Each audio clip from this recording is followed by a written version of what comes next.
Hawai'i Sports Radio Network on 95.1 FM and AM 760 presents Wake Up in the Den with Ku'ulei Agbayani.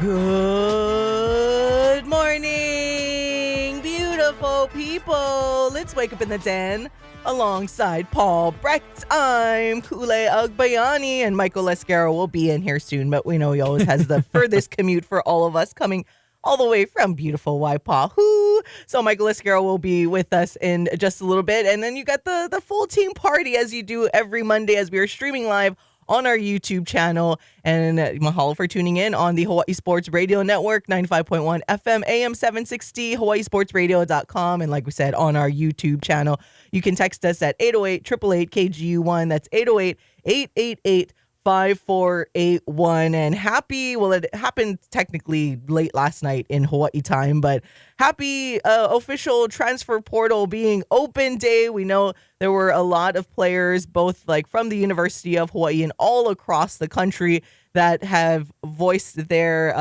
their intention. That's what it was, their intention to enter the transfer portal.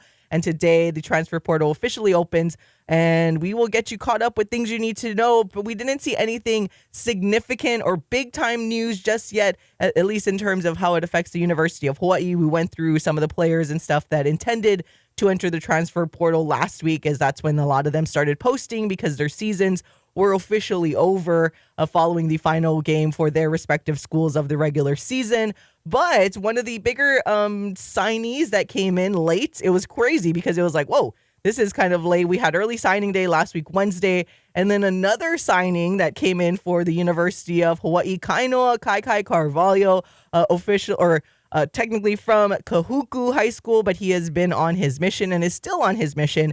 But then he had intended to go to Utah following the completion of that mission, and last week just announced that he was signed to the University of Hawaii now. So we will tell you a little bit more about that and actually let you hear from what his father, Stuart, had to say regarding the decision Kai made to flip from going to Utah and coming over to the University of Hawaii. And we'll dive into some more transfer portal news or rumor mill a little bit. And that will be when Michael gets here. Also, we will definitely talk some UH men's and women's basketball, as that was a tough one. I made a quick, just over 24-hour trip to Long Beach to go watch the men open up against Long Beach State, and then the women were here hosting Long Beach State, and surprisingly, both ended up in losses for the Rainbow Warriors and the Rainbow Wahine. So we will talk about that, get you our thoughts, and then also let you hear some post-game audio from women's basketball head coach Laura Beeman, what she had to say. And it was interesting because one of the first things she says was exactly what Paul and I were saying on Friday's show, is that the expectation of this team is high and we don't expect them to lose any game in conference. And then we start off losing their first game in conference. And actually, Coach Beeman, that was the first thing she said. The expectations were high and they'll bounce back. But we'll let you hear what she had to say, and we'll talk some NFL, of course, and we'll follow the transfer portal. And as we do, follow the Twitterverse sphere and get you any breaking news that we see come through the pipe. And let Paul Brecht maybe go on a little rant or so on the huge Juan Soto signing that happened for the New York Mets, the other New York team, because we know he's a Yankees fan. And he is wearing his Knicks t-shirt today, though, but because it is basketball season, surely not baseball season. That was not purposeful by and me not at all. Tell at all. Ironically, it's the same colors, though, of the New York Mets, so it'll be funny that I wanted to trick the Mets fans, too, to be fair. We're going to, see, take a look at Paul's shirt right there for our YouTube viewers. There we go. It's a nice shirt. Shout out, I can't remember if this was the wife or my mom, but both of them buy me awesome gifts, so I'm sure it was one of them. Shout out to both of them. Yeah, just say, shout out to both of them. All right, but before we get into all of that, want to get first things first into the college football playoff, as now we are done speculating and we officially have the brackets that came out yesterday, and we will see the college football playoff the expanded playoff play out for the first time ever, which, as expected, there was still controversy leading up. I want to say controversy, but do you let this team in and that team in? Where we thought it was going to be a problem when there were just 4 teams. And lo and behold, there was still that issue. Luckily, it didn't, it seemed like collectively the committee did the right thing. And we'll pull it up for you guys right here. So here is the official college football playoff bracket, the expansive bracket. And similar to what happened last week, number 1 overall seed is Oregon, getting one of the first round byes. The 2 seed is Georgia. Your 3 seed is Boise State, and your 4 seed is Arizona State after their wins over the weekend. So like we said, fortunately, the big one and the big controversy that was happening was between SMU and Alabama. I think between at least majority of the people that I saw, it felt like as if you weren't just simply a SEC or Alabama fan, it seemed like all the other fans were in agreement that they wanted or preferred SMU to be in there. So fortunately for all of the fans, that's what we get, what we wanted, and they are in there for your first round buys. But I like it. I like what we've seen so far, and it, by all accounts, this is how, at least that was the big one, right? And then, like we said, we wanted Boise in there, hoping that they will, that's going to be a tough matchup for Boise State, though, with SMU, the winner of SMU and Penn State. Oregon would get the winner of Tennessee and Ohio State. Georgia, Indiana, and Notre Dame, and Arizona State were the winner of Clemson and Texas. But it's going to be fun, and I'm excited that we get this expanded bracket, and I'm excited that Alabama gets the snub over SMU, as deservedly so. So, you know what? For the most part, I think this looks okay. If I'm being, totally honest, I think the committee kind of cooked here. Yeah. I actually think they did a pretty good job hitting everybody who was deserving. And I'm going to use that word because I've seen so much consternation from SEC fans and, like you said, more specifically, Alabama fans crying about how, I guess strength of schedule doesn't matter and this, that, and the other thing. And while I totally hear you out and I totally understand some frustration where it's like, well, we played a really tough schedule. Why should we be, why are we at fault, I guess? Just don't lose 3 games. Don't lose 2 games. Don't lose, win your conference. Because here's the thing. At the end of the day, I understand and I blah, blah, blah. We've seen college teams move. If you're that upset about it, you think that this is so unfair, go to another conference. Go win that conference every single year. I mean, why can't you? It's realignment, right? Let's have realignment round 3. Alabama to the Big 12. There you go. Well, and it was more so some of the argument and the knock against him, as it should be. I mean, to be fair, they did beat Georgia, who was number 2 at the time. But at the same time, you can't lose to Vanderbilt. So that's where the counter argument comes in about the strength of schedule. Because yes, they did have a pretty tough schedule, but you can't start scheduling easier teams moving forward, because if in the long run, you are kind of there is a debate about whether you get in or not, and you lose one of these games. At least you do counter it by beating a team that is really, really good. So Georgia, say if Alabama was only had that 1, maybe even 2 losses, because they had that win against Georgia, you know what? That would have helped them get in, of course. And because Alabama's they play in the SEC. 11-1 right now. They're in the playoff. They're in. And then they probably would have bumped out SMU. Yeah, but that's the funny thing is that everyone's crying about it. But when you lose, when you lose to Oklahoma, and of course they lost to an Oklahoma team, by the way. So you can't lose. And that was down the stretch, right? That's later in the season, when I feel like your games later in the season should count almost more, because your team should have figured it out by then. And so too bad, so sad. Alabama is not in it. I don't feel that bad. Yeah. I don't, especially because for years, Alabama dominated and Alabama always got the benefit of the doubt and Alabama would get in and this, that, and the, I don't care. Sorry. It's cool. I like the fact that there are multiple different programs getting an opportunity to compete for a national title this year, and that it's not the SEC Invitational. I don't want to watch that every single year. Sorry. Guess what? That's what the NFL is for. That's the best football players in the world. SEC. Oh, my God. SEC football is so good. Go watch the NFL. You want to watch good football, go watch the NFL. That's the best players in the world, best athletes in the world. And that was the whole thing. And that's the whole point of this playoff, right? Is to make sure to really prove now that all of these other teams deserve to have been considered. What happens on the field matters. Yeah, so it's great now, and I'm done talking about Alabama now because they're not in it, so too bad, so sad. We don't need to talk about them anymore because we're going with the Ducks, baby. As Dylan Gabriel, of course. I mean, that was like an exciting game, and it was a close game. Unfortunately, it wasn't such a close game last week, Friday, for our UNLV friends. But hey, if we're talking about transfer portal news, there we go. Barry Odom is on his way, leaving. There's no surprise there in a sense because we kind of expected that to happen. Almost to happen after last season, but really changed around the athletic director Eric Harper at UNLV, saying that there's been a lot of inquiries and giving a lot of credit to Barry Odom and this coaching staff for now making that UNLV job very attractive. And that's what that does. That's what winning does, and showing that, hey, it seems like they have a lot of support. They got a lot of money. They're willing to invest in their football program. So a lot of coaches are looking at that job and saying like, yeah, I want to coach there. And I bring that up because we talk about, if Timmy Chang gets let go or whatever. Now, I know he got the contract extension, but we're just for entertainment purposes only.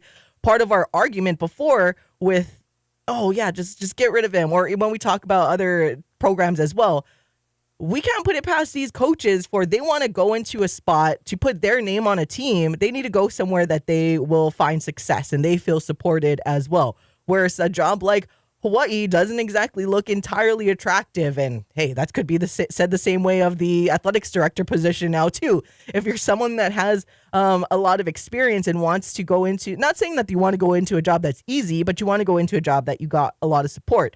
So for UNLV, if it's not in-house, they'll definitely attract a coach, whether they're up and coming.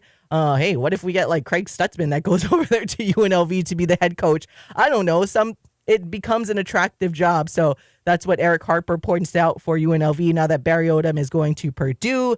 Obviously, they tried to have conversations in which UNLV maybe could attempt to match a Purdue offer, but that's what you're dealing with, folks, where just like how Hawai'i had to deal with you losing Nick Rolovich to Washington State. You think like Washington State, man, we didn't lose them to like a bigger like P4 school. It's just that's how much money even the lower end of these football schools have, the amount of money and support, where Barry Odom, because I saw a lot of talk on Twitter, like Barry Odom, all his success at UNLV, and he, of all places, he goes to Purdue over, and I don't know where else he got offered, but that is just to paint the picture for everybody that is kind of the landscape of college football, where a very up-and-coming, on-the-rise G5 program that is UNLV easily lost their successful football coach to a not as popular, because, I mean, let's say what it is. It's more recently, we feel like they're more of a men's basketball school, right? They're more of a basketball school than a football school.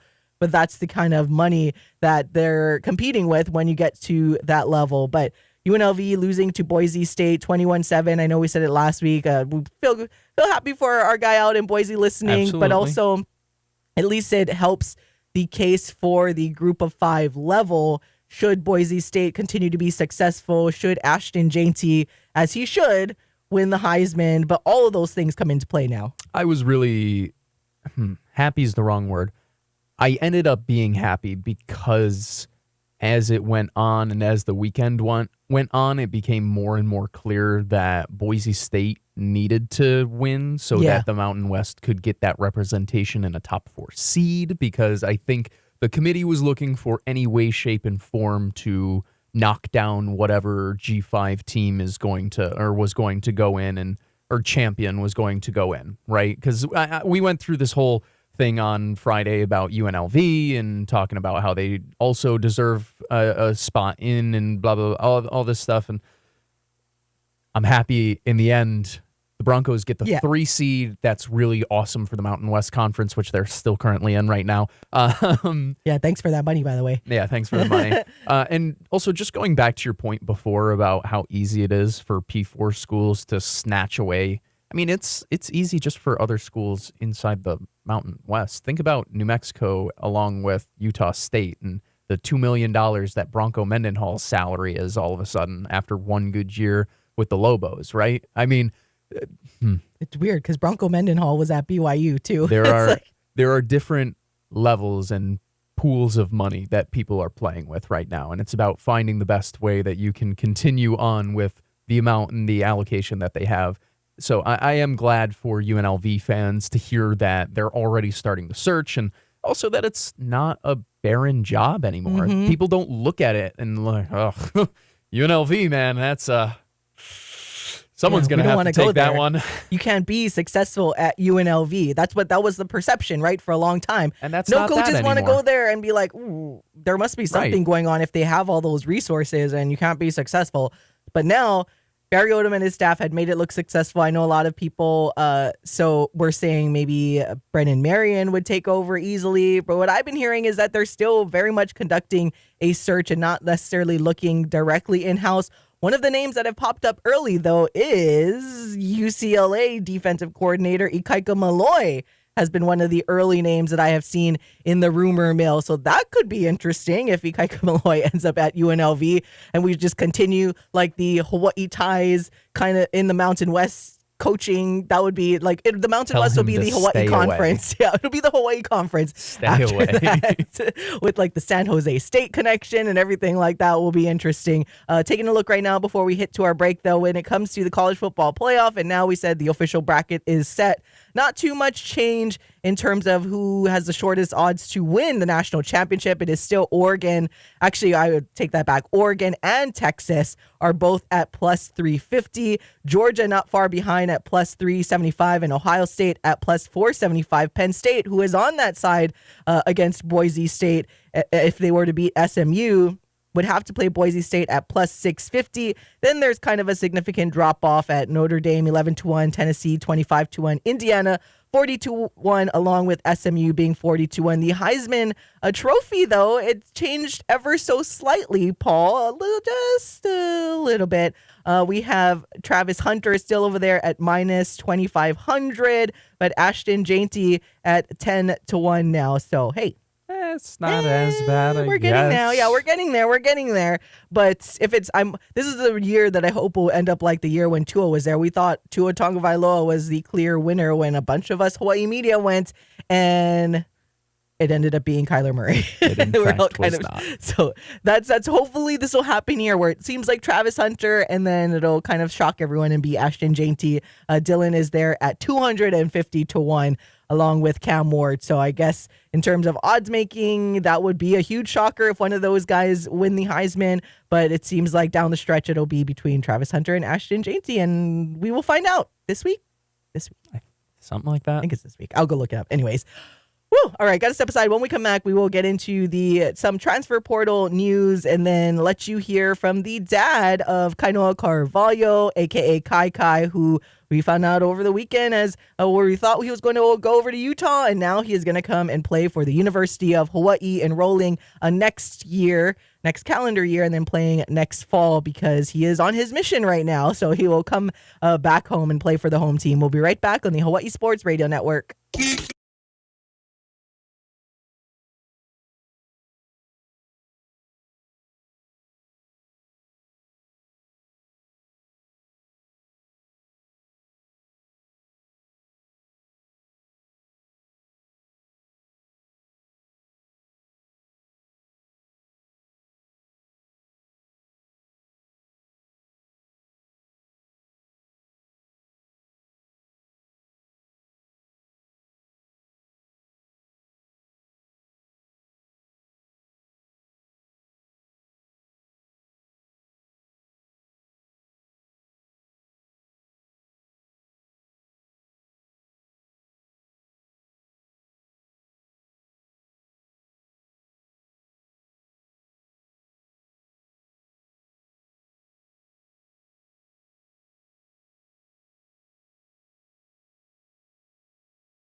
Wake Up in the Den with Ku'ule Agbayani on the Hawaii Sports Radio Network, 95.1 FM and AM 760.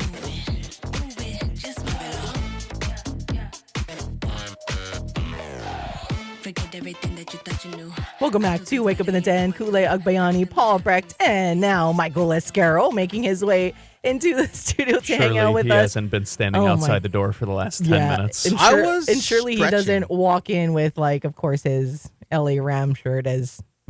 Somebody had to win yesterday. It was Certainly a very wasn't our entertaining game, teams. at least. Very entertaining game. When we talk about, that's why we got to give a lot of credit. Like Paul and I were singing the praises, which feels so weird, of Boise State. But it's almost like sports in Hawaii in general, right? Like everyone's proud of, or a small town. When you come from a small town, everyone's proud of like their high school. So much pride, and it's like our high school is better than everything. And then in Hawaii, it's like, all right, OIA against ILH, and then all of the other, and then you get into like all of the islands are, and I use this obviously with like air quotes, against each other. It's like everyone has the bigger pride than everybody else, and then it becomes like, all right, now it's just Hawaii versus everybody, and it's such a small state. We have the Hawaii pride taking on the continent, so it's kind of similar in this situation, right? With the Mountain West, it's like, all right, we're always going to cheer against Boise State because they're so successful, and like we don't want to cheer for them, but then after a while, like when you get into the bigger level, now it switches, and all right, we're going to cheer for Boise State now because it makes us as a whole, being the Mountain West, look that much better. So now we're cheering for Boise State, so it's really weird. And Ashton Jainty to win the Heisman Trophy, which again, yes, is this weekend. So it's just kind of funny how it all comes together. And then when we look at, just real quick at the NFL, before we get into some of the Hawaii football news, in that when we look at how Josh Allen played in that game, even though the Bills lost, it's like, well, there you go. Josh Allen came from Mountain West School, and not one of the schools that are moving away, but Wyoming, and able to finish out his career, not going to transfer all of this, just came from a JUCO level into the Mountain West, finished up at Wyoming, and there he is, just doing his thing in the NFL. So like I tweeted about, there you go, kids. See, you can still be successful. It doesn't always matter if you're going to the P4 level of schools or transferring all over the place. Look at Josh Allen, one of the best quarterbacks, and there you go, is that he is able to find success. But we'll talk more about that when we get into our NFL segment. I want to make sure because we only have a couple minutes left. See, that's how they went that far. We're talking about football. Anyways, getting into our news, as we mentioned, happening last week, early signing day, kind of the tail end of signings that a lot of us didn't expect. The text thread between all of us over here were just like, wait, what? Did this just really happen? This kind of came out of left field, dropped really. Out of nowhere. Yeah, it just came a couple of days after the early signing, the first day of early signing period happened, and that Noah Carvalho, Kai, ended up signing with the Rainbow Warriors when his younger brother had officially signed with Utah, and that's where we all thought he was going. But coming over to the University of Hawaii following the completion of his mission, which it does, he finishes in April of this upcoming year, and then will enroll in May and try to start getting into the training for football. Yeah. I had the football team notifications on. I thought it was a mistake. I thought somebody sent out, like, it was an old draft that somebody just accidentally clicked send on, and then I clicked on it and saw the name, and my heart dropped. I was like, wait, is this for real? And then I think I texted in the group chat, and Michael and I kind of started going nuts. And you got it. Oh, dude, it was such a fun moment. Well, speaking of that news, when it dropped,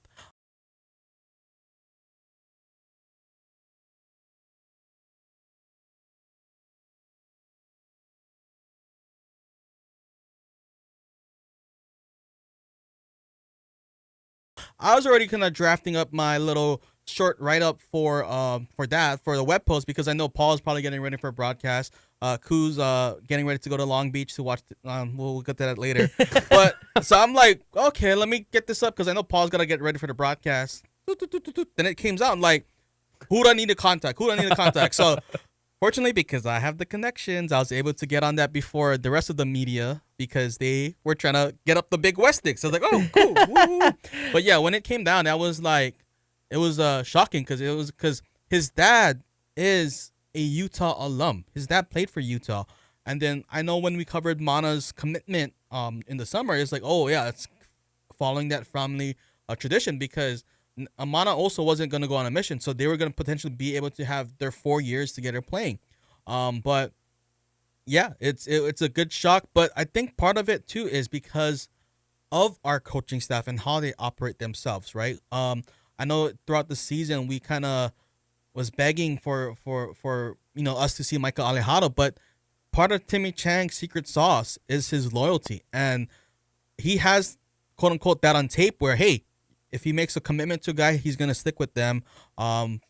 For they're gonna ride with playing time. I think everybody here in our studio, we wanted to get playing time. Mm-hmm. That's why we came to HSRN. So, yeah, go where you feel valued. That's another thing. And value is more than just this. Value is relationships, and the way that Coach Timmy Chang, Coach Jared Orsuo, he gets a lot of credit. I know when we'll play the audio, but maybe let's play that audio and then we'll go from there. I was like, Michael keeps like hijacking this conversation, and I'm like, well, we got to play the audio first for the beautiful people, because Michael did get a chance to catch up with Kai Kai's dad, Stuart. And as we mentioned, Kai Kai can't really talk right now because he is still in the middle of his mission. He doesn't complete it once again till April of this coming year, and then will enroll at the University of Hawaii in May. But this is what his dad, Stuart Carvalho, had to tell our Michael Esquero.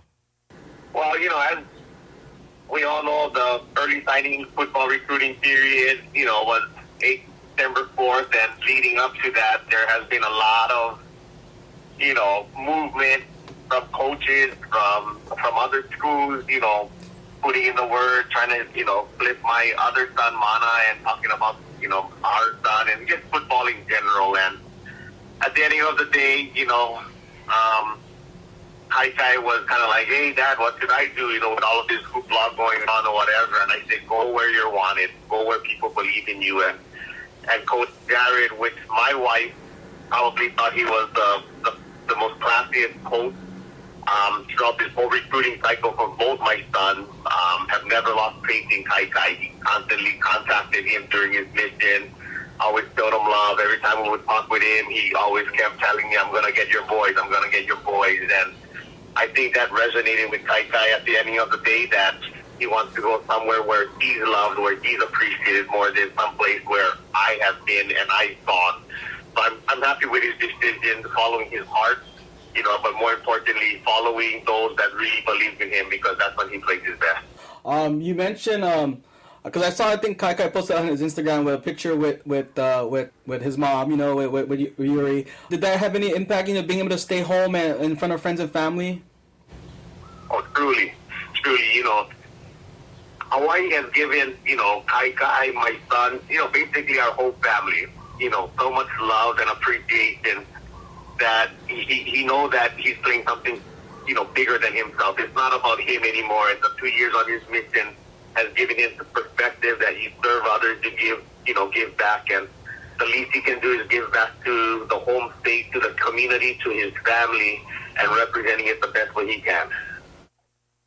I love it. And again, that was Stuart Carvalho, the father of, well, not only Kai Kai and of course Mana, and I'm not sure what other children he has. So I don't want to leave them out, but I'm sure another one. But the only ones I know of are Kai Kai and Mana Carvalho, who will be continuing their collegiate careers. First, both we thought at Utah, but now it's just Mana going to Utah and Kai Kai coming to play for the home team. Yeah, they do have an older sister, Lena Carvalho, big track and field and cross country girl. That's right. Yeah, such a great family. Now I did get a chance to message Kai Kai, so I'll probably put out a later article later this week. But yeah, he's been active. I think he mentioned that in his mission that his was able to run some routes in Hokkaido. Because right now he's serving his mission in Sapporo. I don't know if I said that correctly. But anyways, I know people want to go to Japan, so why not go to Japan now, in this time of day? I just think of the beer when you say Sapporo. Hey, cool. It's working hours. You can still talk about it. But anyways, I did get to ask, is there any chance that there might be more Kahuku players joining the Brotherhood? And I will just quote, all I have to say is stay tuned. I hope this sends a message not only to the Kahuku players, but also to the other outstanding athletes from all around the state. Hawaii football is different, and I live by that. You hear it all the time. If we can keep the local talent to stay home, this program would be dangerous. I hope this can be the start of having elite local kids staying home and representing Hawaii and showing the nation that Hawaii football is the best of the best. So speaking of that, I kind of maybe segue to talking about some of the local players that are in the transfer portal. We have, I think, Hold that thought. Oh, Let's go to break because I know there's a lot to dissect there. So hold that thought, and we will come back and get into. That's a good teaser, actually. Get into the local players that are in the transfer portal. There you go for all of you beautiful people. So we'll be right back to continue our local football conversation on the Hawaii Sports Radio Network.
Back to more Wake Up in the Den with Ku'ulei Agbayani on the Hawaii Sports Radio Network, 95.1 FM and AM 760.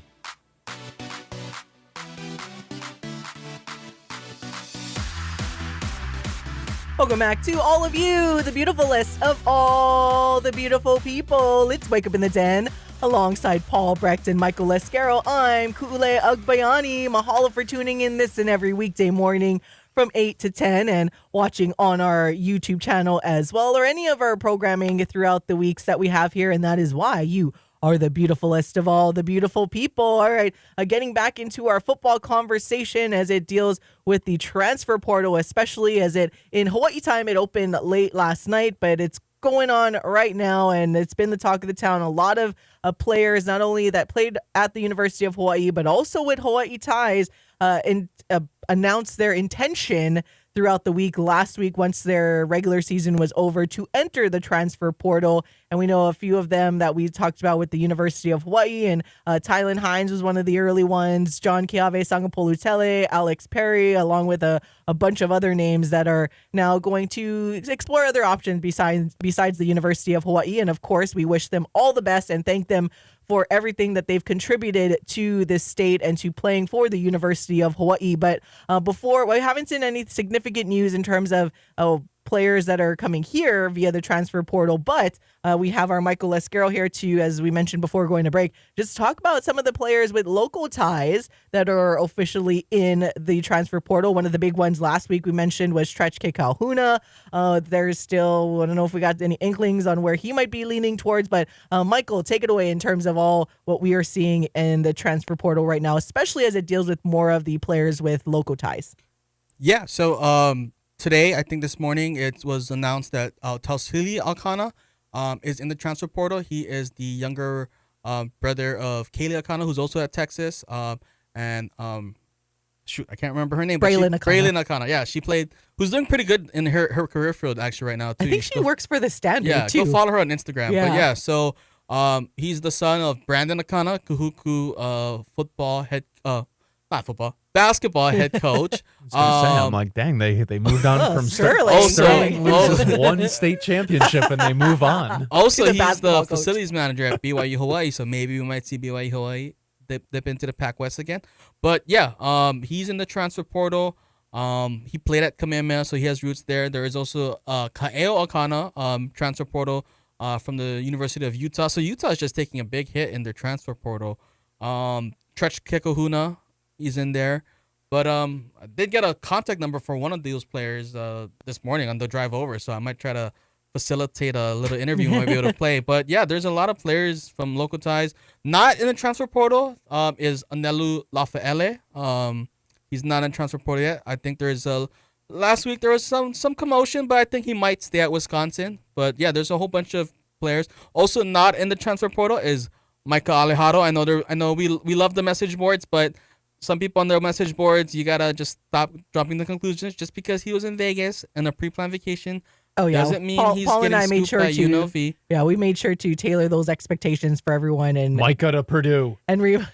Sorry. remind everyone that Micah's home, that he considers home, is Las Vegas. So he was just going home exactly on a pre-planned vacation. By the way, for our friend Caesar, I was able to ask our boss, who is friends with Micah's dad, and yes, confirming that Micah is Filipino, just for our friend Caesar. That was very adamant Caesar. about that. That if Micah was Filipino, then he would love him even more. So there you go, Caesar. Your guy is Filipino. But I do want to point out that the University of Hawaii Athletic Department, they move in silence. And just because you don't hear anything doesn't mean there isn't anything going on. And we can see that with Kai Carvalho, because we that was told left field, but it was a welcome sign. So just because you don't see anything in chattering from the university doesn't mean that there aren't moves being made.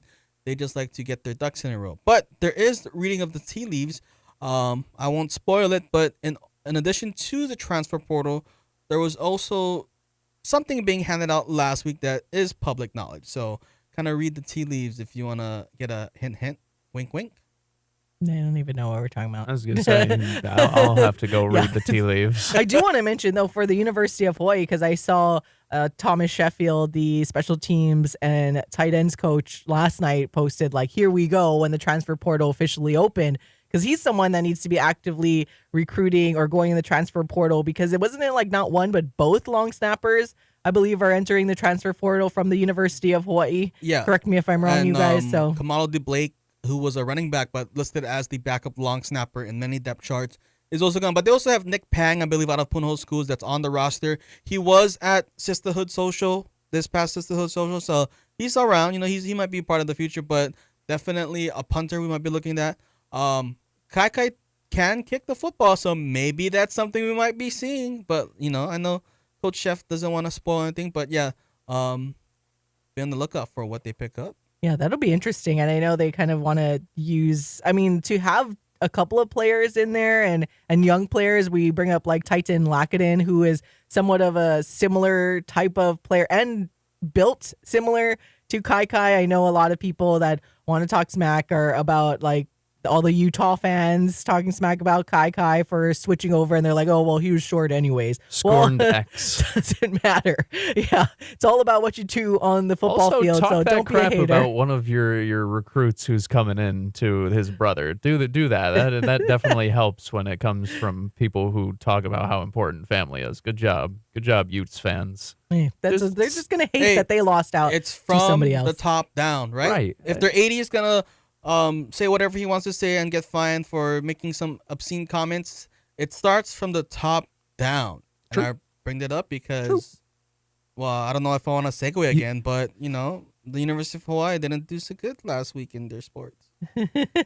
All right. Well, to end off this college football conversation for now, as our guy Caesar on Maui said, thank you for asking the question of whether he's Filipino. Caesar, this one's for you, because speaking of Utah, the other Utah school, we hate to break it to you, and if you guys have been watching this show for a long time or listening to the YouTube version, I had to bring this up because we had to joke about it, and this is why we appreciate Caesar and his continued support of the show, because when the mics were hot that one time when Caesar wanted Kalani Sitake from BYU to be the head coach coach here. It was just some playful conversations behind the scenes about like, yeah, we'll never be able to afford him. But sorry, Caesar, this graphics for you announced by Brett McMurphy first, and we haven't really seen the details of the contract yet. But BYU announced the long-term extension with Kalani Sitake. The school didn't announce the length of the extension, but his previous deal went through 2027.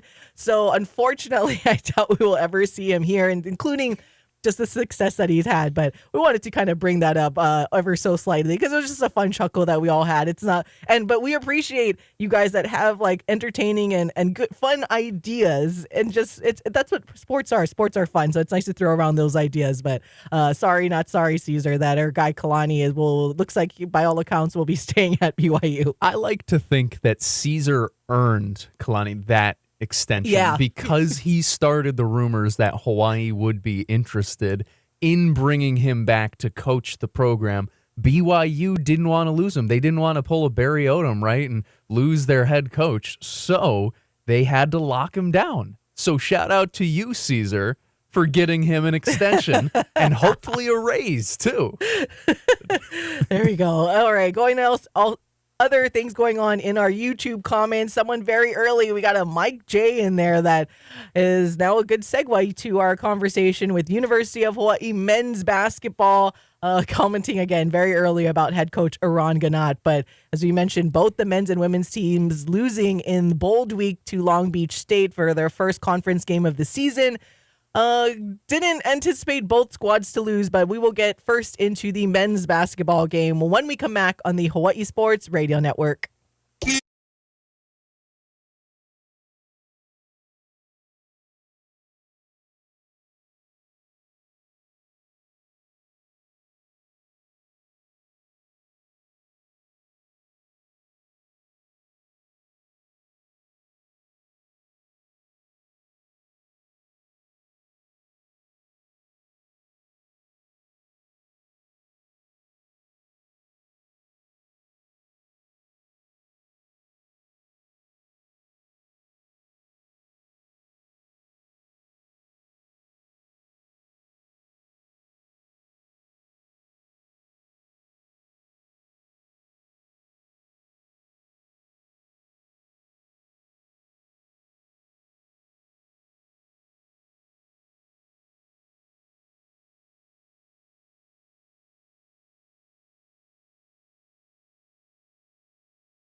Wake up in the den with Ku'ulei Agbayani on the Hawaii Sports Radio Network, 95.1 FM and AM 760.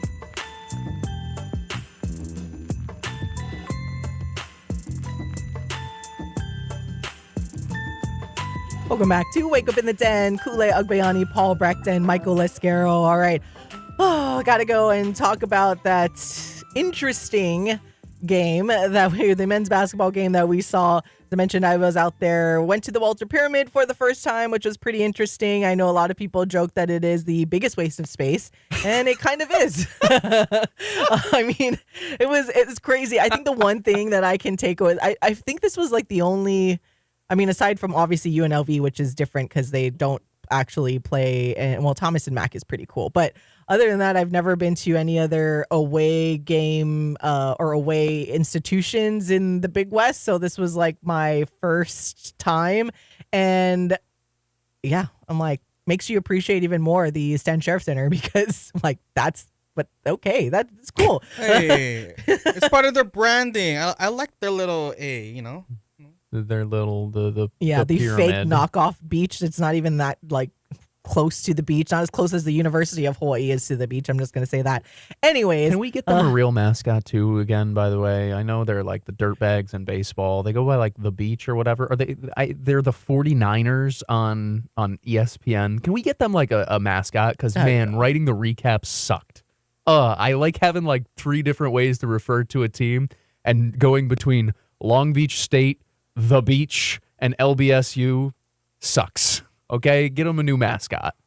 which the irritating thing is that they are technically the like University of or Cal State University Long Beach. So it's not even their official name isn't even like Long Beach State University. Yeah. So I'm like, I don't even know. They're just making up their own. Anyways, as you can tell, we were trying to push off and like try to talk as much smack as we can about Long Beach State because they kicked our butt, which was kind of like a surprising thing that happened on the road for the men. Again, we'll talk about the women's basketball game coming up in the second hour and also let you hear from a couple of the post-game comments. But let's dive into the men's game first. I know Mike J has been very vocal in our comments right now from the beginning, saying that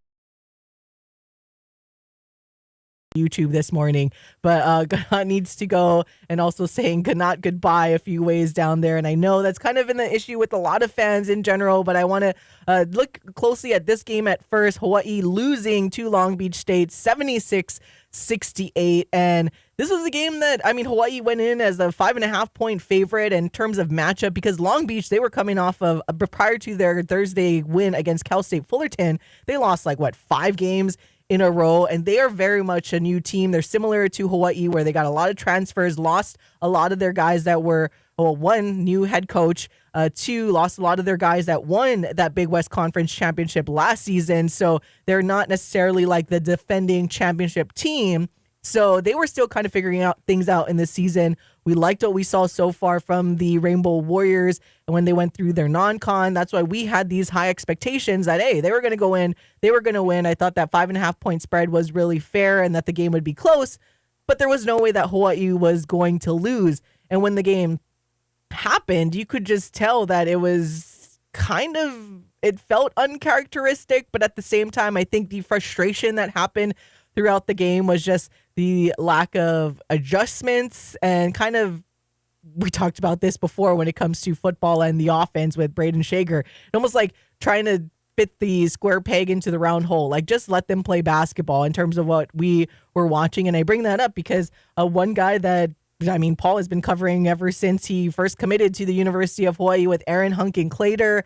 Shout out to his mom and his auntie who I got to meet when we were out there as well, including Marcus Green's parents. Marcus Green, another one that looked phenomenal in this game, but Aaron putting up just 4 points, but he just had that different vibe when he's on the court. So obviously when you look at the box score, it's one thing, but this is where basketball, and like a lot of sports, it's a lot of times it's the eye test, right? Because when you're watching that game, Aaron just looked really comfortable and confident in that game, and very, just in basketball, really that genuine swag that you want out of your point guard. And you can see that he's continued to improve. He looks almost like a completely new player from what we saw in that first exhibition match against Hilo to even just a few games in, and now against a conference opponent in Long Beach State. He just had a different confidence about him. And then at the same time, we saw him down the stretch in the first half, looked really, really good. Second half starts, all right, you're not going to expect him to start because he still needs to look at the basket. Had a chance to ask Iran about that, about why we didn't see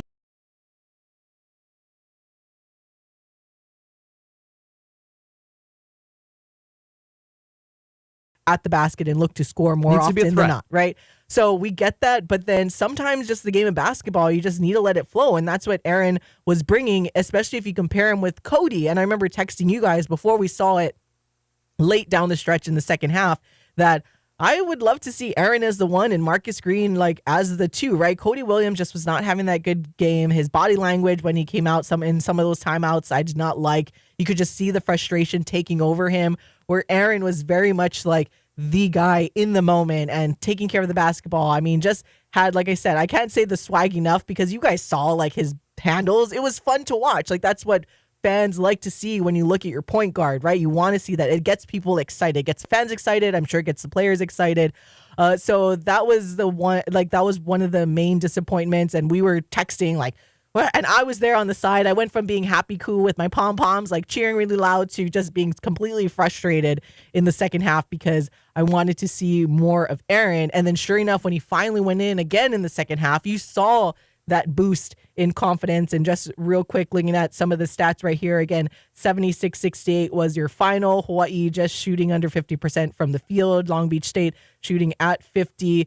Three-pointers, Long Beach making just a little bit more.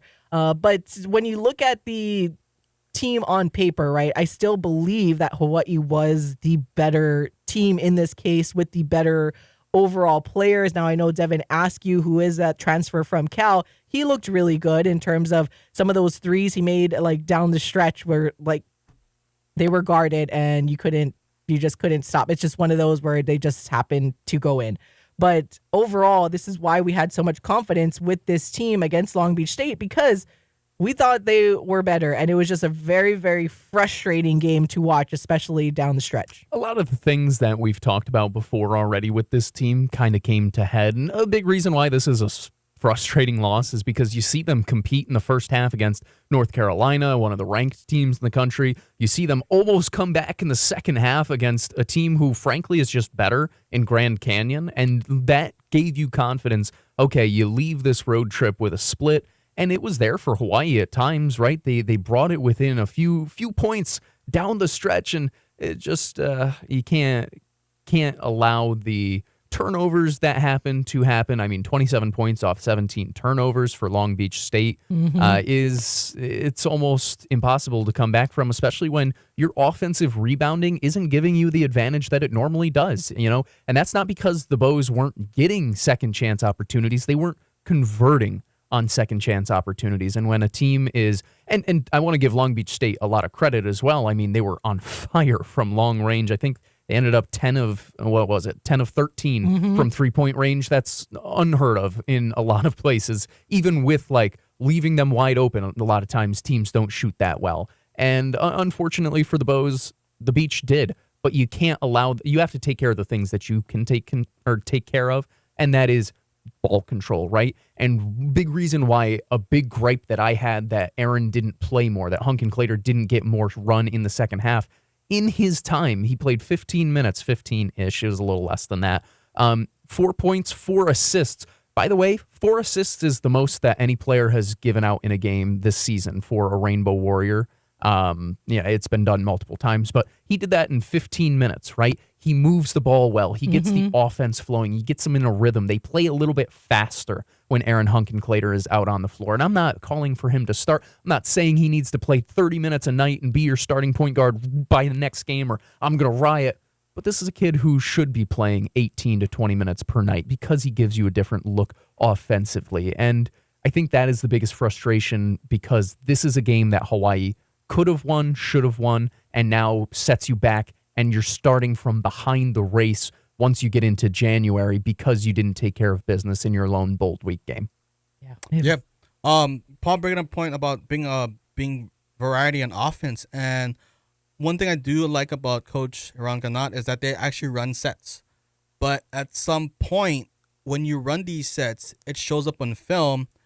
And if you're going to run the same sets for multiple years, that's an easy scout for whoever's going to be game plan against you. And that's why you need to bring in some of these players. I mean, Marcus Green, he's a bucket getter. Gitas is a bucket getter. Yes, Tanner's a bucket getter, but Tanner should never be the number one on to have a solid winning team. Like, he's great, but you need to have those people, those guards, to take the pressure off of him so that he can eat down low. But if he's getting double teamed, you got to find something else that's going to work. Yeah, and I love how kind of like that, what was it, like the last couple of minutes we saw, I think we all agreed, and I saw a lot of fans kind of say the same thing on what the starting lineup should be, or the main lineup, and that's what we saw kind of down the stretch of the game. You had Aaron there at the 1, Marcus Green, I believe at the 2, you had Akira there at the wing, and then you had Gitas and Tanner, and we're like, there you go, like that kind of looked like it flowed, especially the more and more Akira gets looks and doesn't lose confidence right away if he starts to miss shots. I mean, having someone just with his It's another length thing. and He had everything 11 like that. points in the first half. So it's like, okay, that's kind of the, I mean, as much as we kind of glazed Ryan Rapp down the stretch last season, he hasn't really showed up to be that player Yeah, again. he's not the same. Him and Cody had those, they were both had their same big game against HPU, but I mean, that's also won't be saying much, right? When you got to go and play down the stretch with these other games. All right, I got to take a break. We're way past against the top of the hour, so we'll be right back on the Hawaii Sports Radio Network. Are you?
Back to more Wake Up in the Den with Ku'ulei Agbayani on the Hawaii Sports Radio Network, 95.1 FM and AM 760.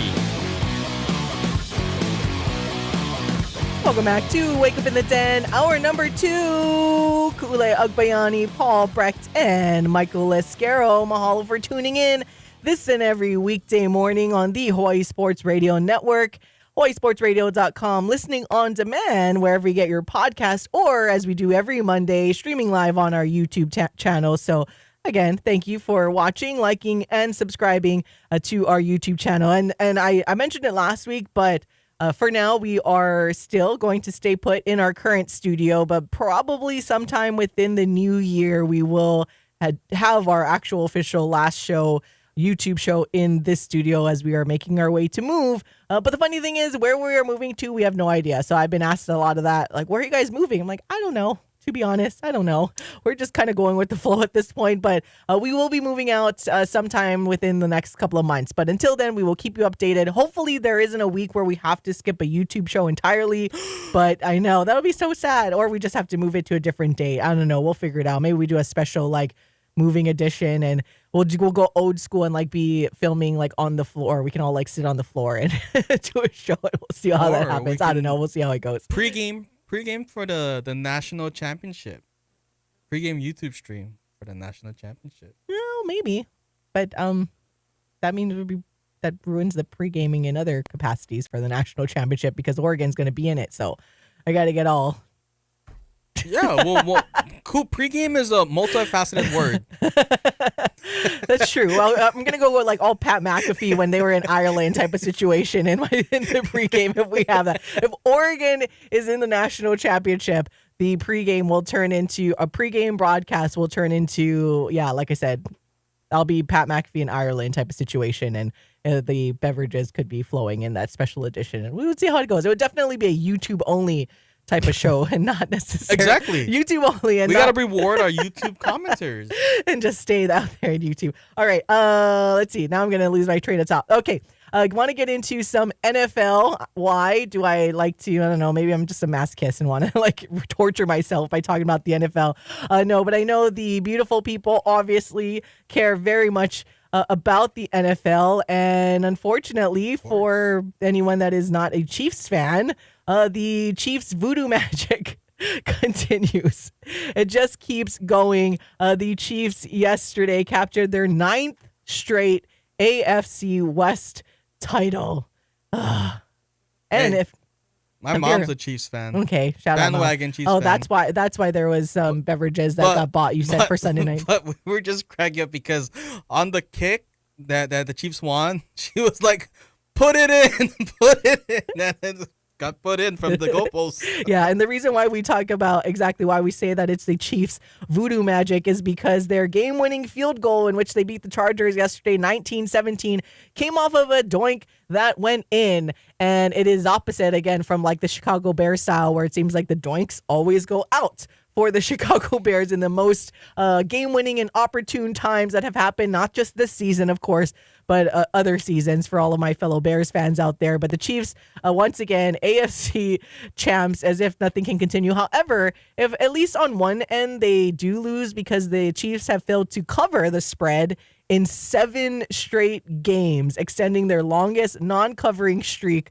under Andy Reid. So I guess they're not a great team, right? They're just a good team because great teams cover on top of winning. So the Chiefs are just a quote-unquote good team for now. But another exciting game, as we mentioned, the Los Angeles Rams, as Michael is donning his LA Rams shirt, of course, because Paul and I had to sacrifice the wins so that Michael's team in the LA Rams came out on top 44-42 over the Buffalo Bills. And as I was mentioning in the first hour, when it comes to now, we all want to get on board for like Mountain West and supporting everything else.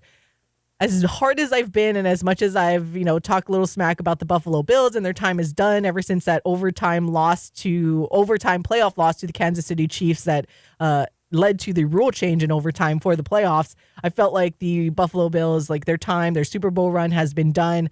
I mean, it was an unfortunate loss to the Rams, and they just can't seem to beat the Chiefs in the playoffs.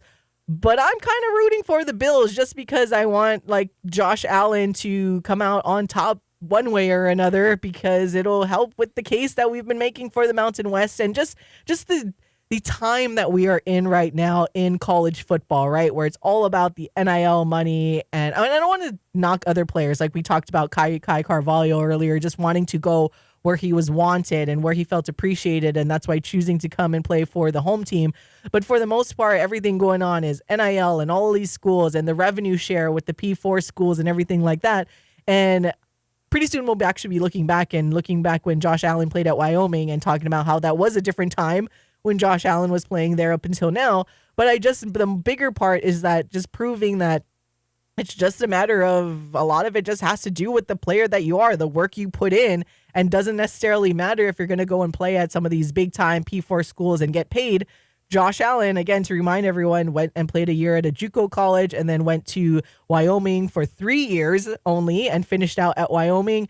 He got drafted, and look at him breaking records. Didn't amount to a win yesterday, but it was a very entertaining game, but played very well. So I'm changing my tune a little bit. I know that's kind of crazy, but I am down the stretch. I am kind of eyeballing and seeing and wanting the Bills. I know this this conversation pains Paul right here in the studio, but he seemed like he wasn't paying attention. So we're going for the Buffalo Bills. The Bills have the most painful, heartbreaking loss to the Chiefs in the playoffs. Mostly so that, and I'm going to look right at the camera, mostly so that you, Casey, mostly so you can atone for all the smack talk you've been talking lately. You're gonna get in the playoffs. I hope that the Bills have a great regular season, and I hope Josh Allen. I love Josh Allen, which makes it unfortunate that I have to be a hater. Yeah. But you, Casey. Not our friend Casey Smurthwaite, by the way. Oh, okay. I was like, wow. My personal friend Casey. You are the reason for my Bills hate, and that I hope for your downfall. That's it. I like Josh Allen. I hope, and to go actually to your point, Josh Allen is a perfect case as to why I thought the whole conversation was stupid over the weekend about, there's not, the talent is so much better in the SEC and all this. Yeah. And I'm not gonna disagree with that. It absolutely, you get the 5 stars, the 4 stars, and whatever, blah, blah, blah. But to just put off the group of 5 schools as this wasteland that has no real talent, nobody can be a star in the NFL, all of this, that, and the other, blah, blah, blah. Why I thought it was so ridiculous. So on an actual real note, it has been cool to see the Bills kind of come back to relevance is strong. I know they made 4 straight Super Bowls. I don't know how Bills fans feel. They were the Jets before the Jets, where they had the entire, playoff drought and whatnot, which is part of the reason why I don't necessarily hate the Bills, because I get it. And for their fans, I get it. It's cool to see a Mountain West quarterback leading them to prominence, and one who is like a Mountain West quarterback. Yeah, that's what I mean, like a true Mountain West quarterback. And it's crazy because Wyoming wasn't even technically his first choice. He wanted to go to Fresno State, ironically, and then they just never reached out to offer him, and then ended up going to Wyoming. And he stood out in the Mountain West, but then now he's just elevated his status in the NFL. And again, coming full circle where it's like, hey, kids, doesn't necessarily matter. If your end goal is to be in the NFL, like kind of going back to what we said in the first hour, right, Michael? It's like the point is to actually play and to get reps and to be in the game at the collegiate level. And yeah, you can play against better future NFL players at those P4 schools, but it doesn't necessarily mean that if you're playing in the G5 schools that you won't end up not only not get to the NFL, but also be able to find success. And it's just putting the work in, and sometimes you just have that pure talent. I mean, Josh Allen is just gifted with the way that he's built, obviously. Like, he's kind of like the LeBron James. Like, LeBron, part of the reason why he's been so dominant is just because he was blessed with just the physical, like the attributes to make him so good. But Josh Allen, again, putting in the work, went to a Mountain West school, and there you go. But and it's just weird to change my tune, but it's mostly only changing my tune, yes, to root for Josh Allen so we can brag more about how, hey, look, you can still be successful in the NFL if you're going to make it there, because I can't cheer for any other team right now because my Bears are sad. I thought like a guy that's the interim head coach coming over from the LA Rams would help, but nope, getting walloped by the San Francisco 49ers. 30, and not even a loss. Like, I thought at least the Bears were going to cover. My goodness, but 38-13 to a San Francisco 49ers team that are just like beat up and broken, and the Bears couldn't even do anything. So this is just sad. So it's like finding other interests now within the NFL. If it's not the Detroit Lions, at least representing the NFC North, because we don't want to cheer for the Packers, and let's go Dan Campbell and the Lions. Well, no, this side of the table, we are cheering for the LA Rams because we just put the world on notice. Inside voice, back way for the microphone. We just put the world on notice that we just beat this team that you guys are pumping up. And Casey, Paul's friend Casey, I do hope they beat the Chiefs and exercise the demons. No, but that's not saying doesn't. they're going to win listen. the Super Bowl. But the LA Rams from the Dundrums, they scored 44 points against one of the best teams that did beat the Chiefs. The LA Rams are in the conversation. I would not want to play the LA Rams if I was another opponent. We do play the San Francisco 49ers this Thursday, which is a bit daunting, but usually when we play the 49ers, they are coming off of a loss, so they unleash their frustrations on us. But thank the heavens that they played the Chicago Bears. And after the 49ers, we also play the New York Jets, if I'm not mistaken. So, chat, I know you're in there. What should the loser do between the Rams, and Paul, the Jets? What should the loser do? I will celebrate a Jets loss in that one. I don't know. It feels bad. I have to root for a Jets win. That's a punishment enough. It was kind of funny, though, that I thought the text from Michael yesterday was going to be a bit premature, and it was, where it's like, thank you guys. He texted us that pretty early on in the game where the Rams were well ahead of the Buffalo Bills. True. And then down the stretch, I'm like, woo! Because if you guys missed it, the Rams were essentially kicking the butt of Buffalo, and then Josh Allen did Josh Allen things, outscored the Rams in the fourth quarter 21-6. So that's what led, the final score only lost by 2, but for the most part of that game, you're like, well, the LA Rams they got it in the bag. Michael, of course, texted us really early, and then as you saw the fourth quarter play out, it's like, oh, what's going to happen here? And then it was such an awesome game. I think as a football fan in general, if you guys were able to watch it, it was fun and entertaining. Obviously, for fans of both teams, it got a little stressful. If you're a Rams fan, you're watching the Buffalo Bills just come back. But hey, at the end of the day, it's just all that matters is the W. But it was definitely a fun game to watch. Other games that were going on, I mean, the Steelers still continuing to roll, beating the Browns 27-14.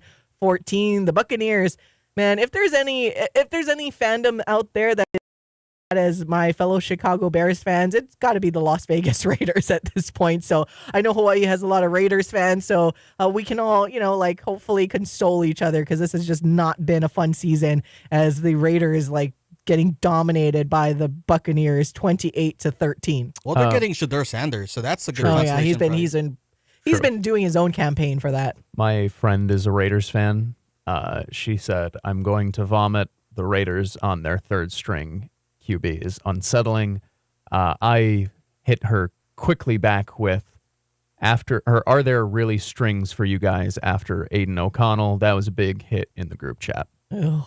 But see, just like how we're talking about the 49ers, where I was I posed a question to you, Paul, off air. Would you rather be the 49ers, who are, this is prior to this weekend's game against the Bears, that were, just being held together by duct tape, and that's the reason you're losing? Or would you rather be the Jets and the Bears and you're just losing? And Paul very clearly was I'd rather be the Niners, because at least there's a legit reason that you weren't doing well and that your good players were just out. I'm like, you know what? That's true, because you'd rather have a well put together organization and coaching staff, and it's football, so injuries happen, and that's what you can hang your hat on. Where if you're the Raiders, Jets, Bears, and you're just watching, at least with the Raiders on their third string, okay, they're not having a number 1 draft pick that's being wasted away on the Chicago Bears. It's it's been so frustrating. But this is the interesting thing now that I'm looking at the futures market this morning, and for the first time, I feel that we've gone back and look at the futures odds via BetMGM. Guess who's the new favorite to win the Super Bowl, you guys? For a long time, it felt like it was always the Chiefs. But as I'm looking at it right now, there is a new favorite at the top in terms of the shortest odds to win the Super Bowl. Who do we think it is? The Lions. I was going to say, I have to assume it's the Lions, right? Lions up there at plus 250. The Chiefs aren't that far behind, though, at plus 450. Eagles at 5-1, the Bills 6-1, and then there's a double-digit drop off to the Ravens at 10-1, Vikings 18-1. You got the Packers, Steelers at 20-1. But Lions are the one with the shortest odds now to win it all. Jets have now missed the playoffs in 14 consecutive years. They were officially eliminated from contention this past Sunday. The longest streak of any of the 4 major sports. This is true. Professional sports. This is true. Yeah.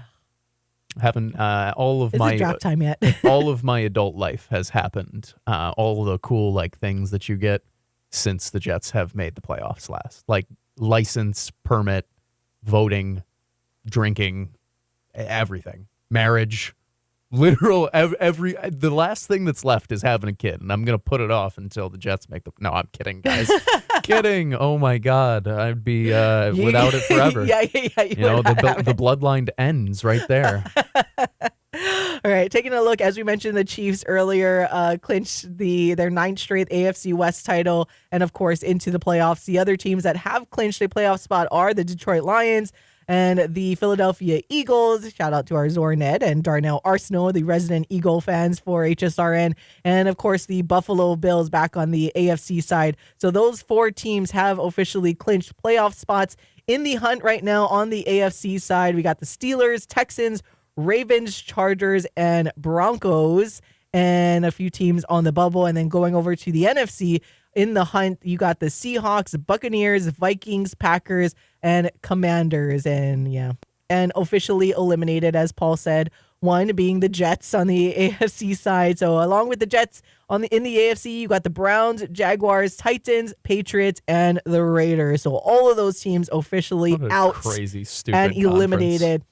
On the NFC side, though, the only team that has been officially eliminated from playoff selection, surprisingly, that the Bears aren't one of them, are the New York Giants. So that's just the one sole team on the NFC side that has been eliminated.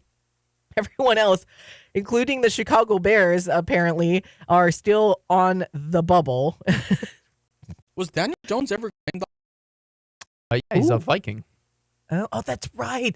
That's right. He ended up getting it was like a win-win for both the Vikings and Daniel Jones because it was actually pretty affordable. But anywho, got to step aside. When we come back, we will get back to our basketball conversation and recap what happened in the UH women's basketball game against Long Beach State that ended in an overtime loss here at home, which was probably even more surprising than the men losing on the road. So we'll be right back on the Hawaii Sports Radio Network.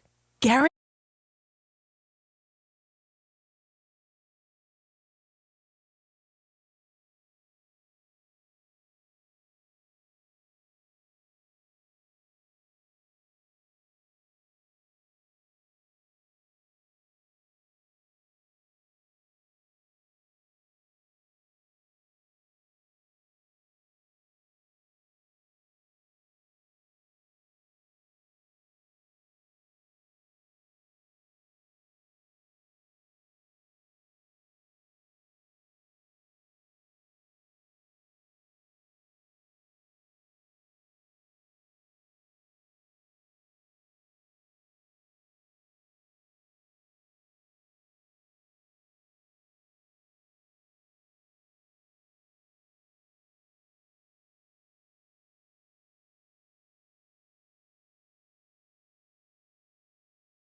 More Wake Up in the Den with Ku'ulei Agbayani on the Hawaii Sports Radio Network, 95.1 FM and AM 760.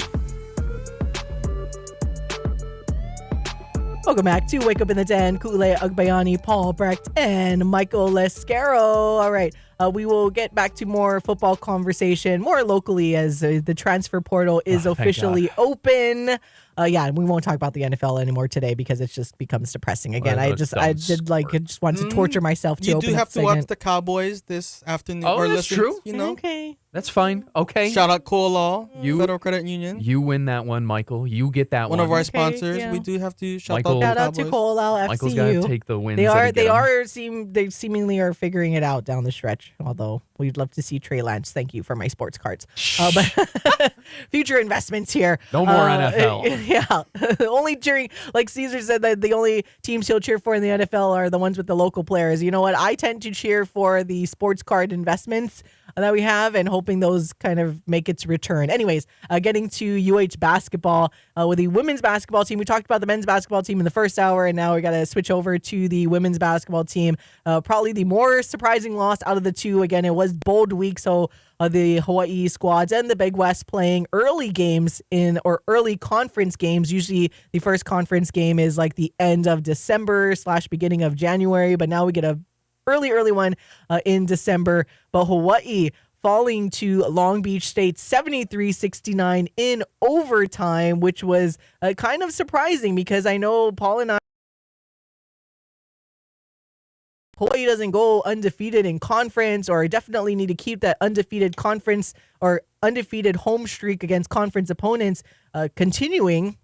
It would be shocking. And the expectation is that high for the Rainbow Wahine, and that is actually what Coach Beeman said. So before we get to our thoughts about the game itself, which I will kind of defer to both you or to both Paul and Michael, because I was like all around California and wasn't able to really watch the entirety of the game. But here is exactly what Coach Beeman, or just a few snippets of what Coach Beeman and a couple of players had to say following that loss. You know, there's a lot of high expectations on this team, and tonight feels doubly bad because of that. It's not the end of the world. We will regroup, we will get better, we will be okay. We did not play well, and that I give credit to Long Beach for that. I think they had a fabulous game plan to come out and play us very physical, very chippy, mix things up a lot on the defensive end, made us play very, very fast, and then defensively we did not play a good game at all. We got beat in transition, we got crushed on the boards at times, and we just did not communicate, particularly on their inbounds plays. So they exposed a lot of things that I think have been creeping up on us. But it just definitely feels doubly worse right now because of the expectations of the girls. We'll move on. We will get better. For the players, could you guys talk about just some of the emotional swings in this game, and then having to regroup for overtime, and just how you felt things at kind of both ends tonight? Yeah, I think it was a very up and down game, and like we were trying to stay together, but I think we need to mentally lock in better and take care of the scout, and we didn't really do that, and it showed like the rebounding and transition. Like we talked about it, but we didn't take care of the business. So. Coach, you guys come up with 13 blocked shots tonight. The defense inside the paint at times seemed okay, but also it seemed like the opportunities were plentiful for them inside the paint. What did you kind of see from the perimeter defense allowing that penetration inside, and how did you like the way that the interior defense responded at times? I think our interior defense is going to be fine. We can put a little bit of pressure on the perimeter at times to funnel people into our paint because of our ability to block shots. I think on the perimeter, we, particularly in the first half, we lost sight of Turner and Chung. We let Chung go 3 for 3 from 3, and we put Tucker at the free throw line 5 out of 6 times, and that was the scout not to do those things. So, first half we let those guys get going a little bit. Sometimes we get confused on our left and right, the pace of the game. More than anything, I think it's a lack of communication on what coverage we're in, and if we're switching, then we have to get back to the correct scout, and we're not doing a good job, like Lily said a minute ago, of kind of locking into that. The blocks are going to come for us because we have BK and Vittori and Amani, and they're tall and they can disrupt things. I think my biggest issue is transition defense versus our press, and then inbounds plays. That was my biggest problem. Is transition defense was terrible for us tonight, even after making baskets. And when you're looking at the back of someone's jersey, hard to get a stop. This place has kind of been an impenetrable fortress for you guys during conference play for the last couple of years. It's, I think, the first home loss in Big West Place, 600 some odd days. In some type of way in a season with the type of expectations you guys have, you come in, is there some type of way you can look at this and use it to your advantage going forward to kind of remind yourself, maybe even before the Big West tournament, that you guys still are human? Absolutely. I mean, first off, it's a game, right? We want to win our games. Obviously, we've proven that we're very difficult to beat at home. Records are meant to be broken. We're going to bounce back from this. We're going to be okay. I need to take a look at our practice structure and see where I need to be better with these guys as far as getting execution based on what we think we're going to see. That's on me. So I got to do a better job of not assuming that this place is impenetrable, that we can be beat, and keep the same emphasis going into every practice, every week, every game. So that's on me. I'm going to take a look at that. Sometimes losses, as much as they hurt, and you don't want them, you have to grow from them. That is just the type of team we are. We're not going to stay stuck here. I promise you that. We will grow from this. Again, that was the post-game comments you heard from head coach Laura Beeman and also Lily Wahine Kapu. We'll likely have the full post-game up on our YouTube channel a little later today, as Jovi Lefotu is also part of that as well. Again, Hawaii losing in overtime to Long Beach State, 73-69. But as I mentioned earlier, since I was in California to watch the men's team at Long Beach State, I didn't really get to watch the entirety of the women's game. So I will defer to you two gentlemen in studio. So just kind of give your overall thoughts, Paul, on what you took away from that game and why the Rainbow Wahine weren't able to come out with this win for, what did you say, the first time in like 600 something days against a Big West opponent at home. Yeah, so one, if you have a chance, I recommend go read the recap on hawaiisportsradio.com. 656 days since or between home losses against Big West opponents, and ironically enough, the last team to beat Hawaii inside the Stan Sheriff Center, a Big West squad, Long Beach State, back on February 20th, 2023. And this one, I want to give a lot of credit to Long Beach State. They came out and played in a really hard place to play and always stayed in it all the way through. They came out and kind of threw the first punch. They were hitting threes. Patricia Chung doing an excellent job for the Beach to kind of buoy them early on in that first quarter. And then Savannah Tucker got pretty much whatever she wanted for most of the first half. And then down the stretch in the second half and in overtime, she was money from the free throw line. And that's something else that Hawaii was not in this one, where you see too many misses from the charity stripe. That's something I know that you it makes you cringe quite a bit, Koo. And then 13 for 21. I didn't say it because I didn't want to ruin your Monday, but It's already ruined. Yeah. And then I will say, after giving credit to Long Beach State, it takes a certain combination of things to happen for Hawaii to lose at home, right? Deja Phillips leaves this game with just over 7 minutes remaining in regulation, never returns. That means she misses the final 12 minutes of game time, right? She's a pretty darn good player, guys, even when she's not playing her best, which, to be totally fair, she hadn't been at that point in the game. And I think part of that is because she's likely playing a little bit hurt, a little bit injured, and trying to tough it out, because that's just who she is, and that's who most of this Rainbow Wahine team, who they are. But at some point, it's like, all right, it's just not helping, and it might actually make things worse going forward. So I'm glad that they took the precaution to make sure that she'll be okay going forward, or be able to return probably sooner than if they tried to push that. Without her, you kind of see down the stretch going through different combinations, trying to figure out who's going to be able to bring this thing home. And it looked like they were going to be able to bring it home. They were up by 3 with under a minute left. And then a couple of tough finishes by, I believe her name's Jacoya Jones-Brown. Jacoya Jones-Brown. A couple of tough finishes by her down the stretch, clutch finishes by her inside the paint. Ties it up and sends it to overtime. And when you play that 5-minute extra period, anything can happen. It literally is just who can make their one last run. And it was Long Beach who did it. And credit to the Beach for coming out with a big victory on the road. Winning in a place, like I mentioned before, is essentially impossible to win for Big West opponents. And now they're 2-0 to start the Big West regular season, or the Big West schedule. And Hawaii starts their year out 0-1, like the men, now starting from behind a little bit. And obviously they'll be fine, but it's frustrating for them, I'm sure, where expectations, like Laura Beeman mentioned, are exceptionally high this year. Not just from the outside, but honestly probably even more so within, because they know what they can do. So it's back to the drawing board. It's not the end of the world by any stretch of the imagination. No, it's only one game. Yeah. And they could still go 19-1. And they could still redeem it by going to Long Beach and beating Long Beach State there. absolutely. You know, like, so you can still, you have a second chance to play this team. But as Coach Beeman said, it feels doubly bad because, and like, I'll go back to we can pull up the recording, check the tape, how much Paul and I were just talking about, the expectations. We were saying it on the show extensively. The expectation of this women's team is so high because they have their returning talent and their veteran talent that's here, and even their second-year players that have looked even better.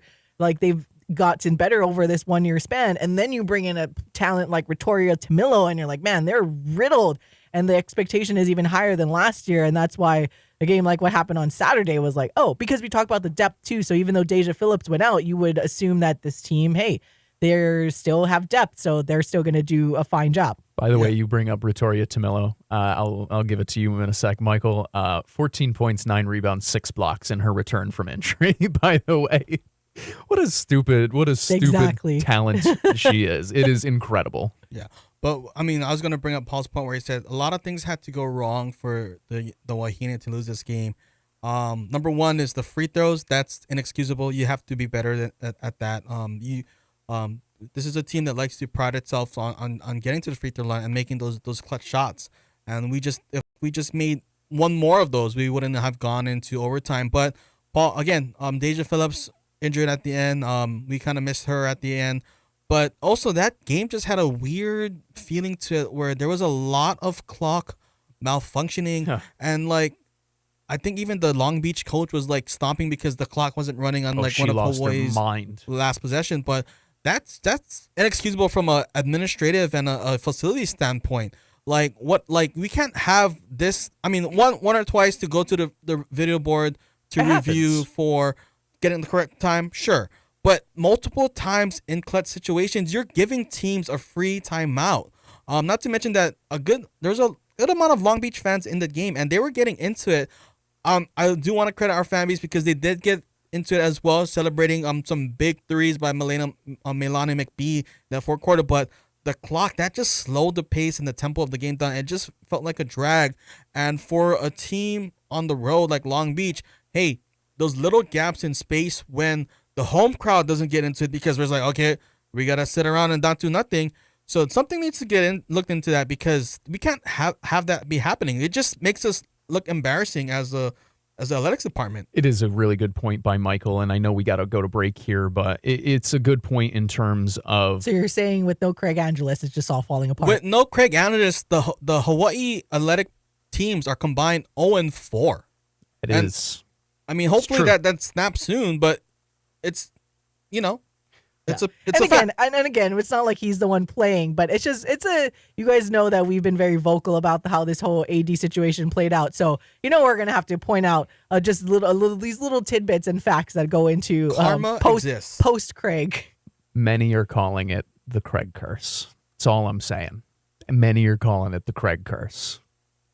It's all, guys. Just like we have the ghost of Ben Jay in the message boards, we will have the ghost of Craig soon that's haunting the teams right now. Anyways, perfect time to take our break now. So we'll be right back. Get into some more college football in terms of just checking in if there's anything happening in the recruiting, the scene and transfer portal as it is officially opened. Opened last night, Hawaii time anyways. So we'll be right back on the Hawaii Sports Radio Network. Are you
Back to more Wake Up in the Den with Ku'ulei Agbayani on the Hawai'i Sports Radio Network, 95.1 FM and AM 760.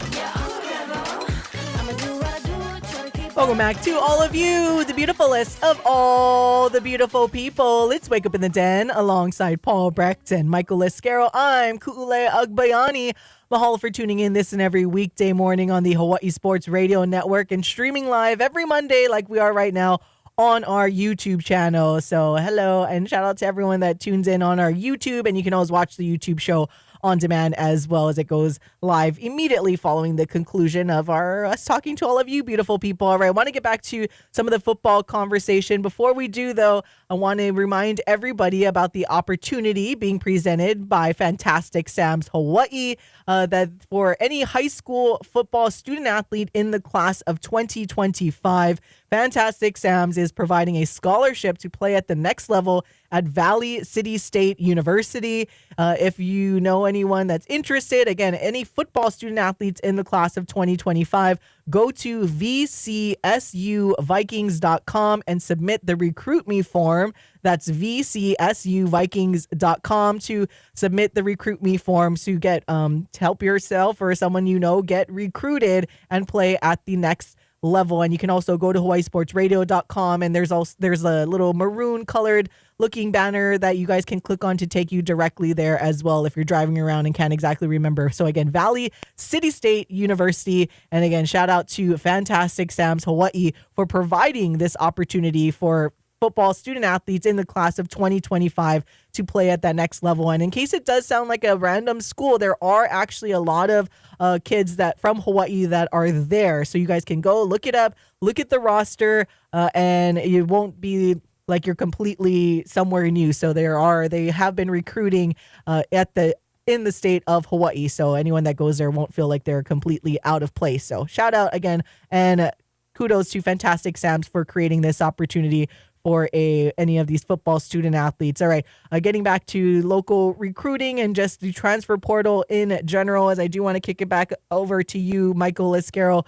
and just get us any updates and that we may have seen happening in the transfer portal and college football recruiting landscape going on so far this morning. Yeah, so another local boy just hit the transfer portal in Josiah Timoteo out of Hawai'i. Now, when he was at Hawai'i, they didn't really have a good season, but he was a really solid player. He was a first-team All-Hawaii selection in the Open Division as a senior. He was originally committed to the University of Hawaii the summer before his senior year. He decommitted after the season before going to Nevada, but now he is in the transfer portal.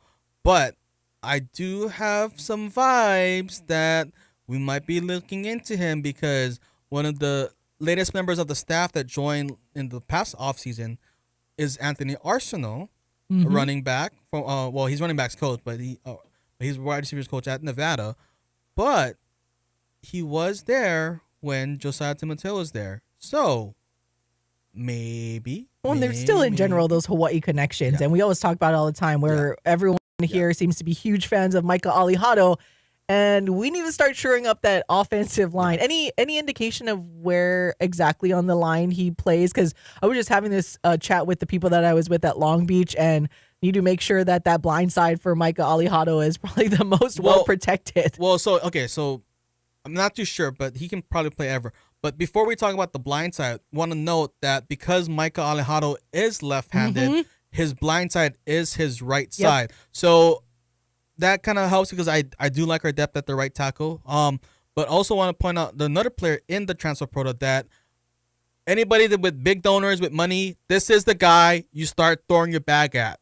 But Dejan Stribling, I just saw that actually in the transfer portal. Now that guy is, we're kind of loaded up on slot receivers now. We're probably much 3 deep, if not 4 deep. He's got room for one more. But Deshaun can play the outside threat, so we need people on the perimeter. Where? Dejan Stribling? Well, he's played at multiple schools, but I think he was last at Oklahoma State, but he was at Washington State before, but he's out of Kapolei. But he is a guy that we need to start throwing some money around. So, I know it's tough here in Hawaii, but if you got some money. That kid. Yes, he's been out of high school that long already? Oh my gosh. Yeah. How you But- feel, Koo? For him to have multiple stops, that's why I'm like, oh wow, that's oh my gosh, this years are just flowing by really quick. What is going on at Nevada though there? Or maybe because Chubba Purdy entered the transfer portal and who knows what's going on when they seemed like they were having some there at Nevada. But again, I mean, that's, you know what, that's just the college football landscape in general. Yeah. So what am I saying right now? When you can't beat Hawaii, you can't beat them. Join him. Join them. All right, what else we got? That's it for now. But we are, again, just because the University of Hawaii hasn't posted anything doesn't mean that they don't have meetings line up this it week. just opened up, to be fair. Yeah. So, like, But also, you can't really have the University of Hawaii really posting anything because you can't post anything until it's official, essentially. So that's why you can't really see any of the happenings behind the scenes until it's made official. And we will get hopefully more surprises like we did with Kai Carvalho, where we just didn't even expect it at all and it just came out of nowhere. So hopefully we see more of that as this week goes along. I also love seeing the official posts of the officially in the portal from guys who like have announced already. Like I saw Alex Perry posted his like officially in the portal with the inside the transfer portal. I don't know if people have seen it before. Yeah. Being like, oh, check. And then it's like their film. I think Trech Kekahuna also did that today where it's like sometimes I'm like, we know who you are. We know. We know you're there. We know you're there already. It's them trying to get noticed. No, elsewhere. absolutely. It's more complimentary. Like, we're aware. Like, we know what you bring to the table. More me especially to Trech. I'm just like, hey, shh. You don't need to let everybody else know that you're going. Just come home. Come play with Micah. Yeah, the good thing, at least for Hawaii fans as it stands right now, no, it pains me to say this because especially like I love the player that Tylan Hines looked to be and just the person that he was, even John Keave Sangapolu-Tele, right? Hopefully he ends up in a good spot as well. And Alex Perry and a lot of these guys that ended up. But from a talent perspective and considering the talent that is coming into the University of Hawaii, so far it doesn't feel like, and you guys can correct me if I'm wrong, but it doesn't feel like we've lost anyone significant via the transfer portal that Hawaii will feel the hurt that they're gone, right? Like, you could tell people were getting freaked out with Micah Alihado just being in Las Vegas. So if we don't have that kind of caliber of player that have entered into the transfer portal where Hawaii fans and where we could freak out, like what is going on at UH? Like, why are these players leaving, right? A lot of the players that have entered, it's more like you could understand maybe they want a little bit more reps, right? Like I know Alex Perry wanted to get worked in there a little bit more. And even Tylan Hines just didn't really know where he fit in. But again, we have a couple of players now kind of seeming like they could slot into where Tylan was playing. And again, I love them as a person. They are phenomenal players, even John Keave Sangapolu-Tele, but you understand their reasonings for entering the transfer portal where like Hawaii fans didn't have a shock. Hopefully that stays that way. But so far there hasn't been a shock or something that feels detrimental to the football program losing a player via the transfer portal. Yeah, nothing like I said, like a Micah. Well, I was going to say, it's like, I don't want to make other players feel as though That's they're what not I mean. important. It pains me to say that, but it's QB1. truth. I mean, I think about the reaction when Braden Shager hit the portal last year. Like, and everyone was like, "Oh my God, what are we like? What's going on now?" It's like, okay, well, I guess we're gonna go with Micah or whatever. It's not like Peter has hit the transfer portal, or right. It's not like, or I know he's going to the NFL draft. It's not like Cam Stone after last year was like, oh, I'm leaving. You know, it's the culture is in a good place. I like to think where you hit the nail on the head. A lot of the guys leaving are not leaving because they butted heads with Timmy Chang. They're leaving because it just didn't work out here. And that's okay. That's the unfortunate part of college football when you have rosters of 100 players, 110 players or whatever. It's like, sometimes not everybody's going to be able to get on the field, but that's not true for everywhere. And that's why the transfer portal can be great for those players. Yeah, and again, a lot of the guys, the top guys on the defensive side of the football seemed like they're staying put for now. Again, it's still very early. Transfer portal just open, but it feels good, at least for Hawaii fans right now as it stands, that no shocker. And I want to make sure we tailor expectations because anything can happen, just like we can get a shock of players coming in to play for the University of Hawaii, it can very much work the other way around. And yeah, that's a good example of like when Braden entered, you're like, oh, okay, that kind of makes I know there's still fans that are like wishing that he could have just went, but for the most part, it was that type of shock and that status of a player. Where so far we have this season, haven't seen that yet. So that is a good sign, at least to what Timmy them and what they're building and the culture and everything that is in play, because it seems like a lot of players that will want to come here, it's genuinely because they like the coaching staff, because we know like Hawaii cannot match the facilities with majority of the schools in the Mountain West. And then when you talk about NIL, that's very difficult as well. So the fact that Timmy them are able to build a culture where players still want to come here, even when you look at the fact that Hawaii hasn't been winning, but that players are still wanting to come here and stay here, I think bodes well and is a good look for this coaching staff so far. Yeah, and I do think maybe there was a few names on the defensive side of the ball that were possibly thinking about hitting the transfer portal. Those names haven't surfaced since then, so I think that's a good job by our coaching staff to help retain them. So I also want to kind of point out that my mom does work with Lester Lafuangana's. Sorry, I kind of messed up his name, but auntie over at Waipahu Intermediate School, and per my mom, Lester will not be transferring. So I know people were speculating that on other platforms, but Lester will not be transferring per my mom's coworker, who is Lester's auntie. Shout out, auntie. Per source. Per very, source. Very reputable sources right there. You got to trust the fam, man. Per a source close to the situation. Yeah, there you go. That's always the best. Anywho, got to take our final break of the show today, so we'll be right back to close things out here on the Hawaii Sports Radio Network.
Back to more Wake Up in the Den with Ku'ulei Agbayani on the Hawaii Sports Radio Network, 95.1 FM and AM 760.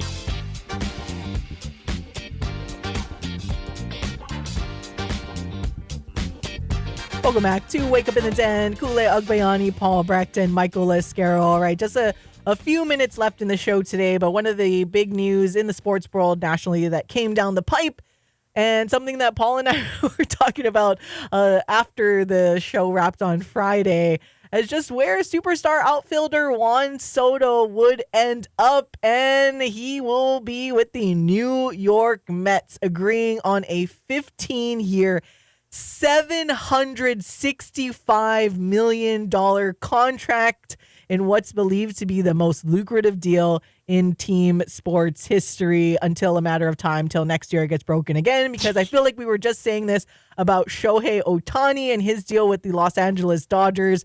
But yeah, that was short-lived, and now you have Juan Soto going over to the New York Mets, 15 years, $765 million. Woo-hoo-hoo-hoo.